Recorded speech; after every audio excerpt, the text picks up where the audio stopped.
Toujours parfait en 2 rencontres à domicile cette saison, les Patriotes recevaient mercredi soir la visite des Stingers de Concordia au Colisée Trois-Rivières. Après avoir vu Mathieu Lemay donner l'avance à son équipe, Guillaume Asselin en a rajouté moins d'1 minute plus tard. L'attaquant des Patriotes est amené seul devant le gardien des Stingers, Miguel Sullivan, qui l'a déjoué d'un tir précis du côté de la mitaine. Les Stingers ont réduit l'écart à 2-1 avant la fin de l'engagement, grâce à l'un des duos de l'heure dans le circuit. Jessica Bernard a remis de brillante façon à Scott Oak à sa gauche pour battre Sébastien Auger. Malgré une punition de Félix Plouffe en début de deuxième période, ce sont les Patriotes qui ont eu les meilleures chances de marquer. Après avoir raté une échappée, Tommy Giroux s'est amené à 2-0 en désavantage numérique avec Pierre-Maxime Poudrier qui lui a remis la politesse pour faire 3-1. Alors que le pointage était de 3-2 en faveur des Patriotes en tout début de troisième période, les Stingers ont profité d'une série d'erreurs des joueurs des Pats pour créer l'égalité.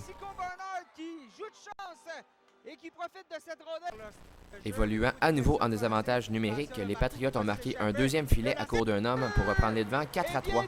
Vincent Marcoux s'est amené à la gauche de Sullivan, le battant d'un tir des poignets du côté du bloqueur. La réplique aura toutefois été immédiate du côté des Stingers. Avec moins de 6 minutes à faire en troisième, Danny Potvin a intercepté une rondelle dans l'enclave avant de remettre à son capitaine Olivier Hintz, qui a choisi le moment parfait pour marquer son premier filet de la campagne.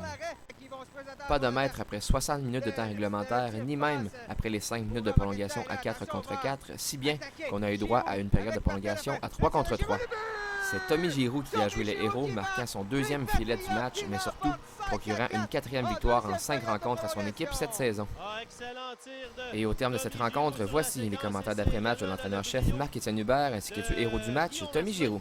Non, pas du tout surpris. On s'attendait à ça. C'est une bonne équipe de hockey. Ils ont beaucoup de profondeur. On a fait beaucoup de changements depuis cette année avec un nouveau coaching staff qui ont amené là, des choses différentes. Puis, c'est une très bonne équipe de hockey. Donc, on savait que c'était notre plus gros défi de notre jeune saison. Puis on l'a très bien vu ce soir. Ça donne des bons matchs de hockey pour les partisans. Puis quelques cheveux gris aux entraîneurs. Je suis très content pour Tommy parce qu'il est quelqu'un c'est un joueur qui travaille très fort. Et il a la bonne attitude. Et je suis content là, quand ces choses-là arrivent aux bonnes personnes. On est toujours très satisfait. J'avais vu que les deux joueurs de Concordia avaient été profonds un peu, puis c'était un attaquant qui était rendu à défense. Fait que Asselin sur rondelle, puis je savais bien qu'elle allait m'a donné sa palette. Fait que je suis parti, puis comme de fait, il me l'a mis sa palette, ça m'a donné une chance de marquer. Surpris, non. On s'y attendait un peu. On a vu les gars qui ont rentré, que c'est tous des gars qui travaillent. Je pense que leur entraîneur aussi disait qu'il voulait amener une philosophie d'équipe, qui n'arrêtait pas de travailler, qui lâchait jamais. Puis c'est ça qu'ils nous ont montré ce soir. C'est tout en leur honneur. Pour vrai, ils nous ont offert une très bonne partie de hockey. Avec cette victoire de 5-4 acquise en deuxième prolongation ce soir face aux Stingers de Concordia, les Patriotes ont maintenant 4 victoires en 5 rencontres cette saison, mais surtout demeurent parfaits à domicile avec 3 gains en autant de matchs. Prochain rendez-vous, c'est ce vendredi à 19h alors que les Patriotes seront les visiteurs à Montréal afin d'y affronter les Redmen de McGill. Étienne Dubois, Patriote.tv, à Trois-Rivières.